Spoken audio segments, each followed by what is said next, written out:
आज 10:30 ते पावणे 11च्या दरम्यान एक CFS प्राप्त झाला होता 112 कडून पोलीस स्टेशन नंदनवन हद्दीमध्ये की हिवरीनगर झोपडपट्टी या ठिकाणी एका भावाने त्याच्या भावाला मारल्यासंदर्भात मी खून केलेला आहे, त्याला मारलेला असा CFS 112 वर प्राप्त झाला होता.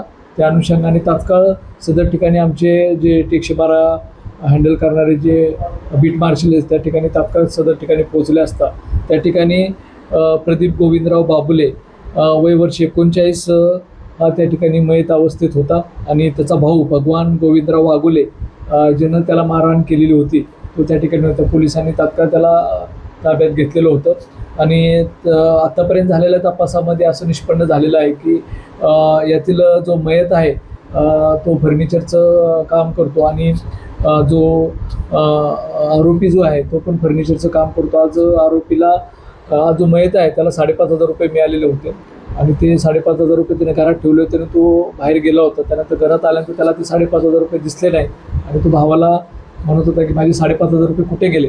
त्या अनुषंगाने त्यांचा त्या ठिकाणी शाब्दिक वाद गेला. वादामध्ये जे टॉमी पडलेली होती घरात त्या टॉमीच्या आहे ना त्यानं डोक्यावर वार करून त्याला मारहाण केलेलं आहे.